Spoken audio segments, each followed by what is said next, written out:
प्रभु ज्ञान घन आनंद घन अवतार तारक विश्व के, श्री चरण में हम शरण पा ज्ञाता बने निज रूप के। बस एक ही हो यह हमारी साधना आराधना, हो दीप से दीपक यथा मिट जाए भाव विराधना, हो दीप से दीपक यथा मिट जाए भाव विराधना।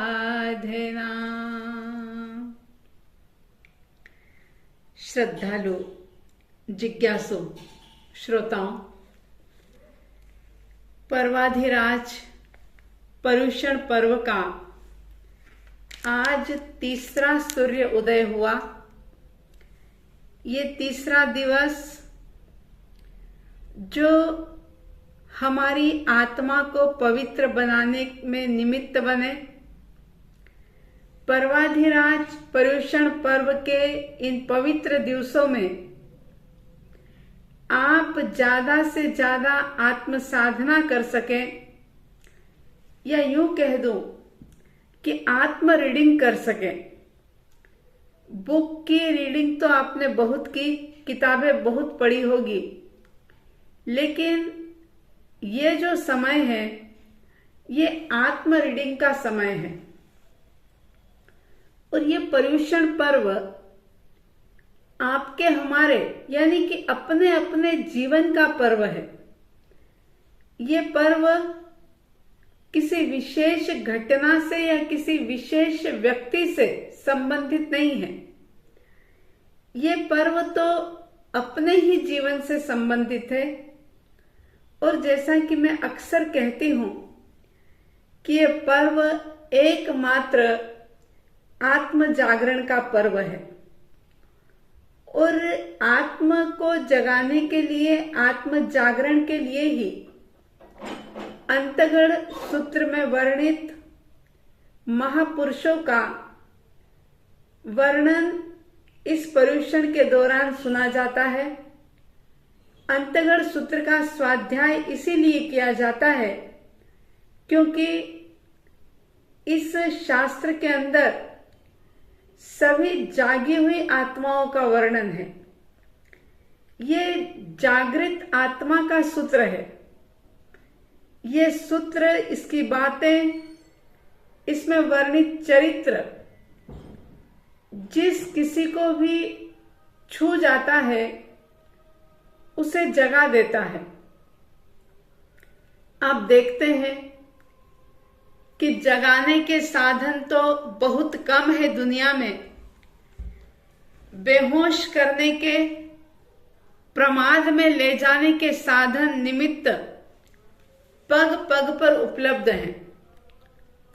जो सौभाग्यशाली लोग होते हैं, जिनके प्रबल पुण्य का उदय होता है, उनको ही ये जिनवाणी श्रवण करने का मौका मिलता है। वे ही लोग ऐसे आध्यात्मिक पर्व को मना सकते हैं। वे ही लोग इस पर्व के माध्यम से अपने भीतर को पावन और पवित्र कर सकते हैं।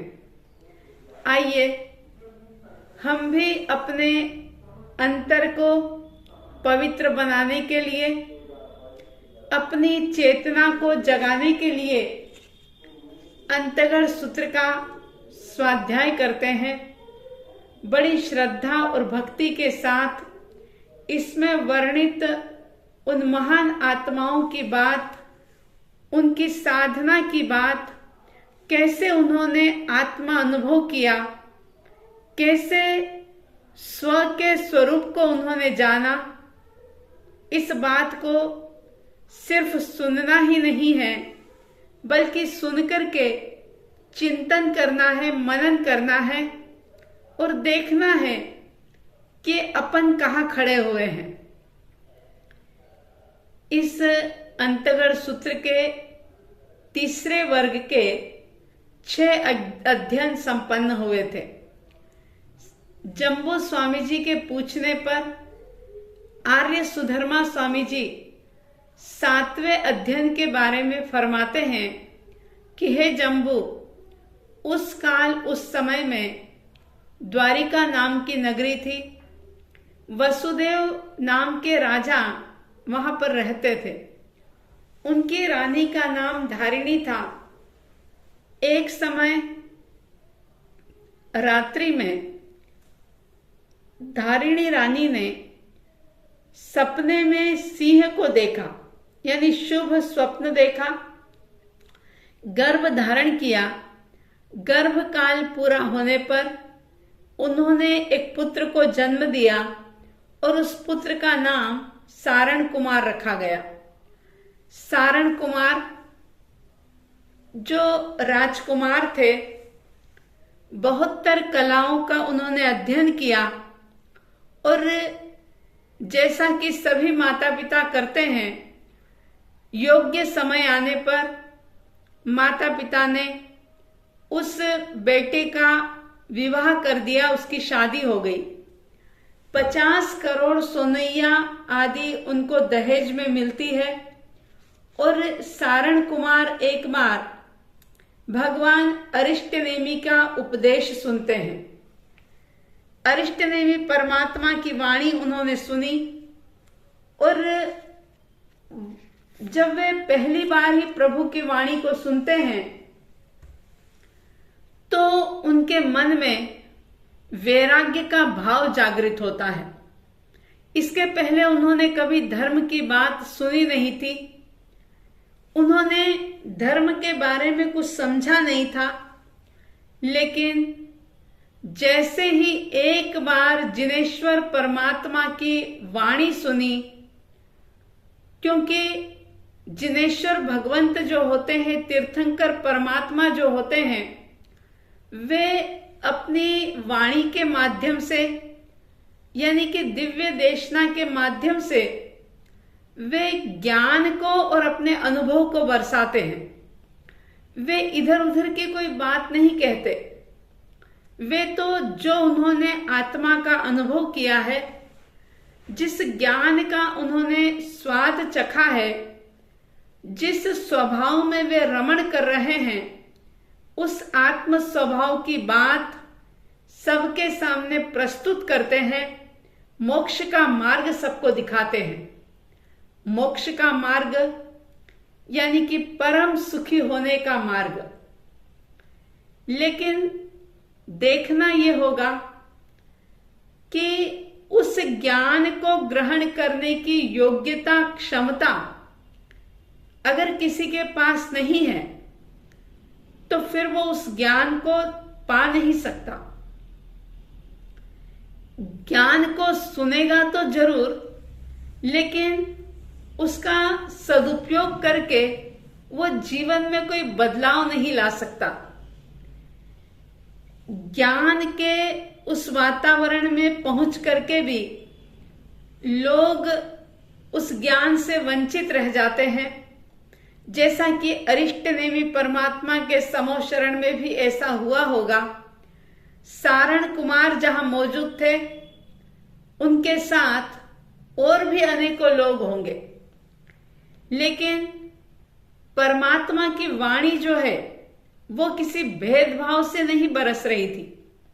जैसे बादल मूसलाधार रीति से बरसता है और उस बादल के बरसने पर सरोवर, तालाब, नदियां जो भर जाती है, कई जगह बाढ़ भी आ जाती है। लेकिन आप जानते हैं कि चाहे नदियां भर जाए, सरोवर भर जाए, तालाब और कुएं भर जाए, लेकिन एक छोटा सा घड़ा नहीं भर पाता। क्यों नहीं भर पाता? क्योंकि वो घड़ा उल्टा पड़ा हुआ है। या यूं कह दूं कि चाहे घड़ा सीधा भी हो, लेकिन उस घड़े के अंदर अनेक प्रकार के छेद अगर हैं तो उसमें पानी रुक नहीं पाता। उन छेदों के माध्यम से पानी बाहर निकल जाता है। अब आप सोचें कि अगर घड़े में पानी नहीं रुक पा रहा है तो इसमें बादल का तो कोई दोष नहीं है। जरा अपने जीवन के बारे में विचार करना कि चाहे आज के समय में साक्षात तीर्थंकर हमारे सामने मौजूद नहीं है, केवली भगवंत नहीं है, लेकिन ये जो अंतगढ़ सूत्र के माध्यम से जिन वाणी आपके सामने आ रही है, ये परमात्मा की ही वाणी है। साक्षात परमात्मा नहीं है, लेकिन वाणी के रूप में आज भी परमात्मा हमारे सामने मौजूद है। अगर हम चाहें तो इस वाणी का सहारा लेकर के हम भी अपने जीवन में आमूल चूल परिवर्तन कर सकते हैं। जरा चेक कर लेना कि हमारे मन का घड़ा ये जिन वाणी का पानी लेने के लिए तैयार है या नहीं है। कहीं हमारे भीतर में अभिमान के, अहंकार के, मिथ्यात्व के, कषायों के छेद तो नहीं है। या कहीं ऐसा तो नहीं कि ज्ञान तो हमें पता नहीं, ज्ञान हमने पाया नहीं, लेकिन एक भ्रम हमने पाल लिया कि हमारे पास तो ज्ञान है, हम जानते हैं कि भगवान ने क्या कहा और हम तो एक धार्मिक जीवन जी रहे हैं। ऐसे ही अपनी मति कल्पना से कहीं हमने अपने आप को धार्मिक मानने की भूल तो नहीं की। विचार करने की जरूरत है। जरा देख लेना कि आपका घड़ा उल्टा है या सीधा है, और अगर सीधा है तो कहीं उसके अंदर इस प्रकार के कोई छेद तो नहीं है। अगर सिर्फ परंपरा का निर्वाह करने के लिए ये अंतगढ़ सूत्र कोई सुनता है या कौतूहल से सुनता है, तो कभी भी ज्ञान को प्राप्त नहीं कर सकता। वो कभी भी जीवन में बदलाव नहीं ला पाता। वो अपनी आत्मा को ज्ञान के जल से कभी भी भर नहीं सकता। तो जरा विचार करना कि क्या, किस प्रकार से हम सुन रहे हैं। सारण कुमार, जिन्होंने एक ही बार परमात्मा की देशना सुनी, धर्म उपदेश सुना, उस पर श्रद्धा की, विश्वास हुआ और अपने माता पिता की इजाजत लेकर के वे संयम के मार्ग पर आरूढ़ हो जाते हैं। परमात्मा के चरणों में संयम अंगीकार कर लेते हैं। ज्ञानीजन कहते हैं, परमात्म की वाणी से, परमात्म की वाणी से जिसको प्यार हो गया, संसार सागर से वही भव पार हो गया। परमात्म की वाणी से, परमात्म की वाणी से जिसको प्यार हो गया, संसार सागर से वही भव पार हो गया। याद रखना, जब तक प्रभु की वाणी से प्रेम नहीं होगा, तब तक वो वाणी हमारे जीवन में आ नहीं पाएगी। कहते हैं, इसके सिवा अमृत कहीं भी और है नहीं, और है नहीं, ये अमृत ही अमरत्व का, ये अमृत ही अमरत्व का आधार हो गया, संसार सागर से वही भव पार हो गया। सारण कुमार ने भी संयम अंगीकार किया, क्योंकि प्रभु की वाणी से प्यार हो गया था। और दीक्षा लेने के बाद उन्होंने 14 पूर्व का अध्ययन किया, 20 वर्ष तक संयम पर्याय का पालन किया और फिर अंत में शत्रुंजय पर्वत पर जाकर के 1 महीने की संलेखना संधारा करके वे सिद्ध बुद्ध और मुक्त हो जाते हैं। इस प्रकार से ये तीसरे वर्ग का 7वां अध्ययन संपन्न होता है। जम्बू स्वामी जी के पूछने पर आगे सुधर्मा स्वामी जी फरमाते हैं कि हे जम्बू, उस काल उस समय में द्वारिका नाम की नगरी थी। भगवान अरिष्टनेमी उस द्वारिका नगरी के अंदर पधारते हैं और उस समय में 6 सगे भाई, जिन्होंने एक ही माता की कुक्षी से जन्म लिया था, जो भगवान अरिष्टनेमी जी के अंतेवासी थे, यानी उनके शिष्य थे। और विशेषता ये थी कि 6 ही सगे भाई एक समान हाइट हेल्थ वाले, एक समान रूप वाले और एक समान उम्र वाले थे। उनके शरीर की कांति जो थी वो बिल्कुल एक जैसी थी और उनके वक्ष स्थल पर श्रीवत्स का एक विशेष चिन्ह अंकित था। उनके बाल जो थे वो फूलों के समान कोमल थे, घने और घुंघराले बाल थे, जो कि बड़े ही सुंदर थे। यानी कि सौंदर्य आदि गुणों से वे बिल्कुल नल कुबर के समान दिखते थे। शास्त्रकार कहते हैं कि वे 6 ही मुनिराज जिस दिन उन्होंने दीक्षा ली थी, उसी दिन उन्होंने भगवान को वंदन नमस्कार करके इस प्रकार का निवेदन किया था कि भगवान, यदि आपकी आज्ञा हो तो हमारी ऐसी भावना है कि हम जीवन भर तक बेले बेले की तपस्या करके अपनी आत्मा को पावन और पवित्र करते हुए विचरण करना चाहते हैं। भगवान ने कहा, जैसा तुम्हें सुख लगे वैसा करो, धर्म कार्य में ढील विलंब बिल्कुल मत करो। भगवान की ये बात आपको हमको सबको समझना होगी कि धर्म कार्य में बिल्कुल भी विलंब ना किया जाए। अगर आज कोई शुभ भाव मन के अंदर जागा है तो उसको कल पर कभी मत छोड़ना, क्योंकि कल कभी नहीं आता, काल आ जाता है। इंसान इस दुनिया से चला जाता है लेकिन उसका कल कभी नहीं आता।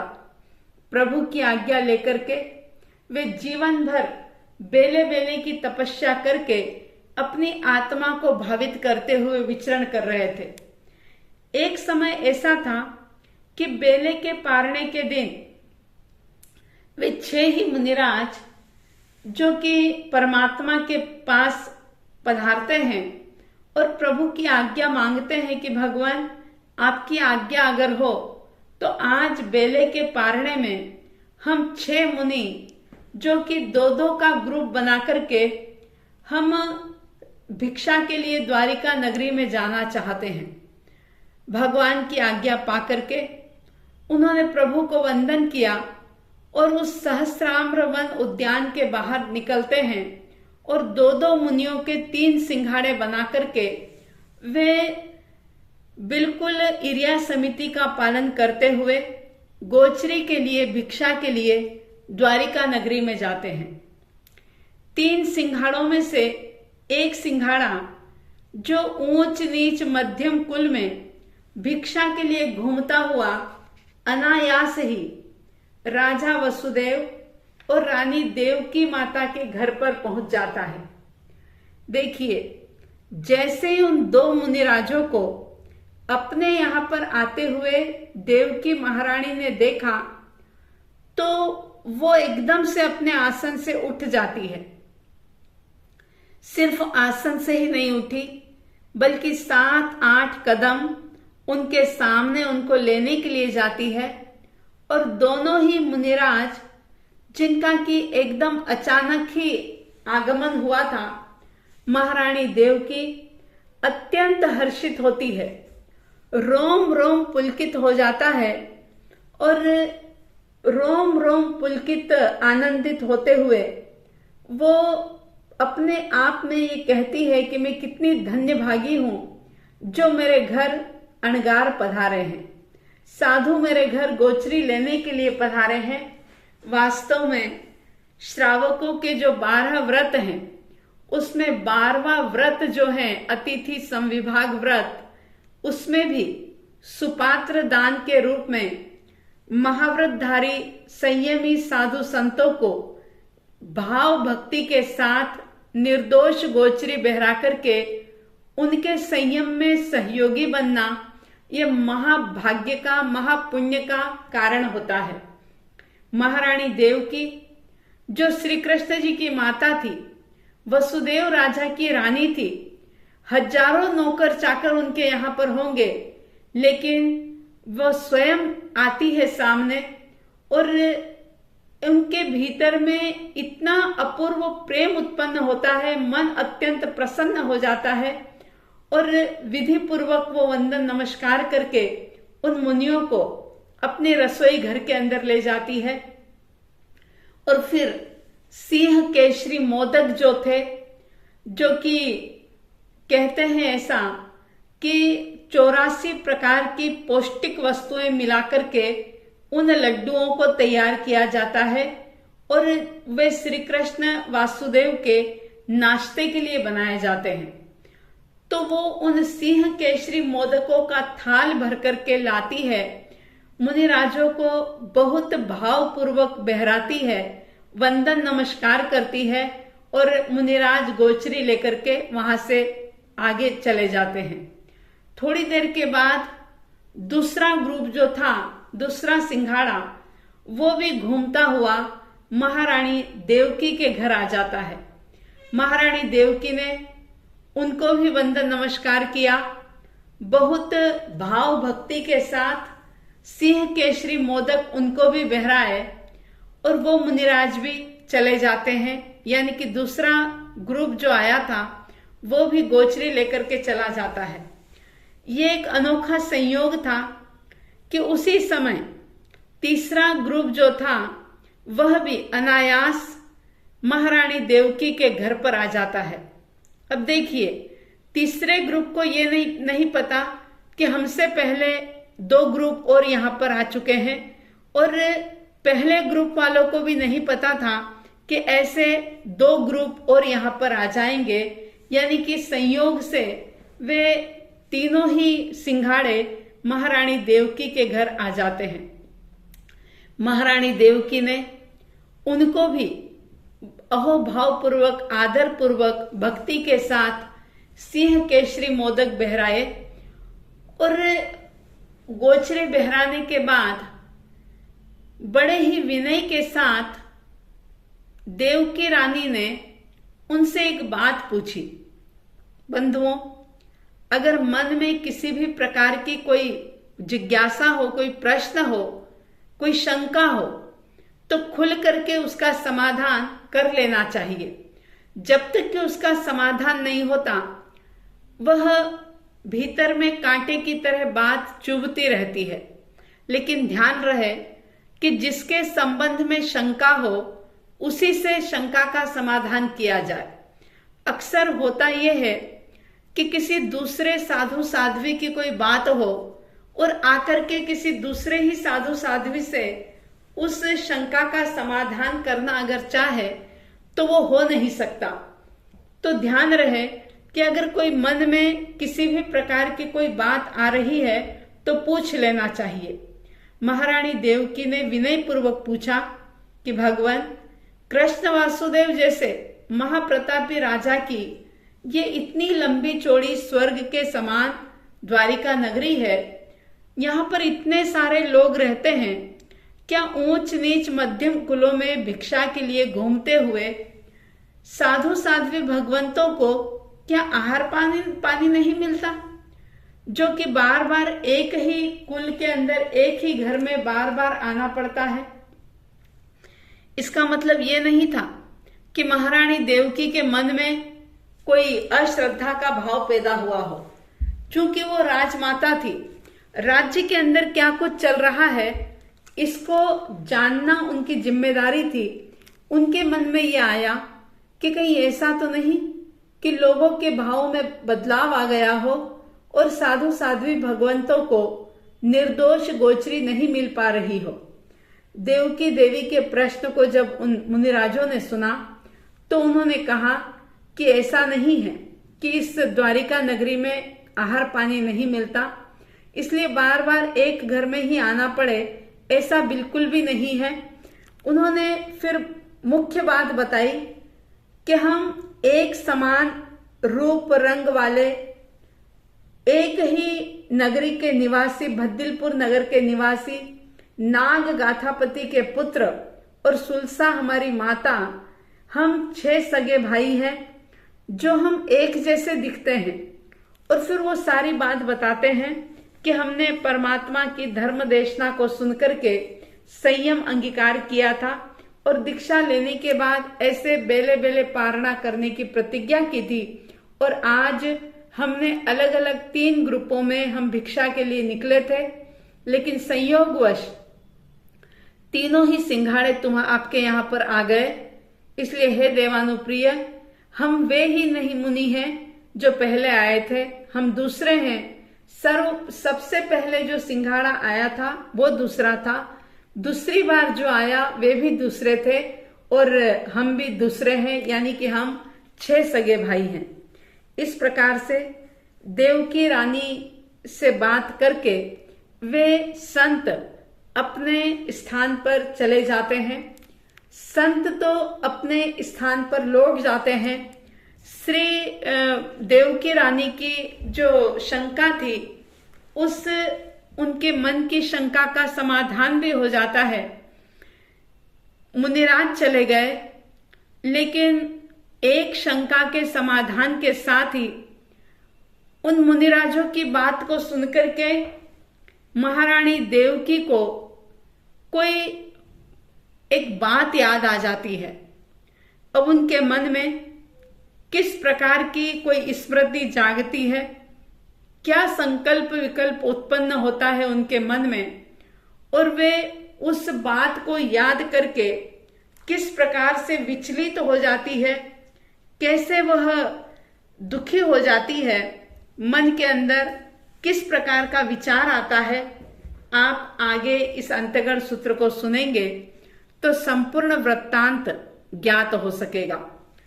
आप सबके भीतर में परमात्मा की वाणी से प्रेम हो, बाहर की वस्तुओं से, संबंधों से, शरीर से बहुत प्रेम किया।